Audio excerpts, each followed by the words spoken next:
What's up guys, it's your boy Mark and right now we're back again with another tattoo session. So ngayon guys, home service muna tayo sa bahay ng tropa ko na si Paring Junior dyan sa Santa Rosa, Pasig City. Ang sabi niya kasi namimiss na raw niya yung bonding namin na kainan, kwentuhan at tatuan. So eto na nga tayo. So today, koi fish muna tayo sa kanyang binte. Then yung kabilang part, samurai, next session na yon. So tuwang-tuwa kaming dalawa kasi kinaya niya.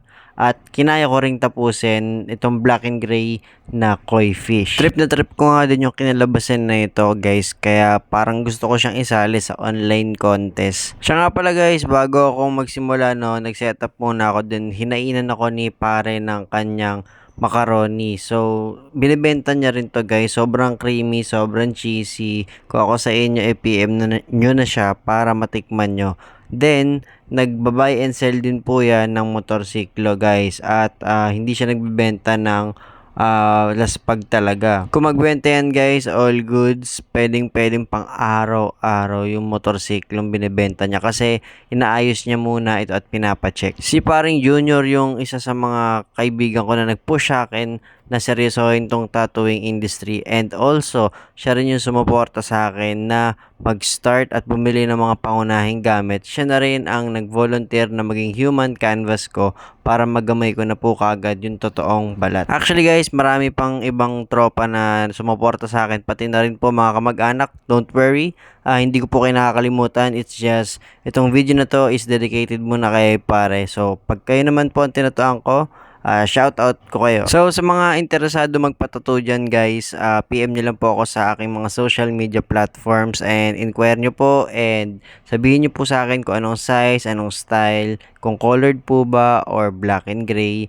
Then nagmagawa din po ako ng charcoal portrait, commission painting, mural painting, DTF, and seal screen. And soon guys, maglalabas na ulit tayo ng tote bag and also clothing, pati na rin po cups. So, pinaghahandaan ko lang po kasi ako rin po yung nagle-layout then gumagawa ng sarili kong design. I will try to update you soon guys. I will make a post about it para po malaman nyo kung kailan tayo maglalabas, especially malapit na naman po ang bare months. Alam ko marami na namang mga kailangan dyan ng pangregalo at syempre additional na susuotin pang forma sa mga kanilang gala. Munti ko na makalimutan guys, no, mabanggit ko nga lang na kailangan ko rin po pala ng model sa vlog and also sa pang online contest. Kung ano po yung interest nyong design, pag-usapan po natin para naman po makagawa ako ng design na talagang napupusuan ninyo. So sa mga pang contest at pang vlog po guys,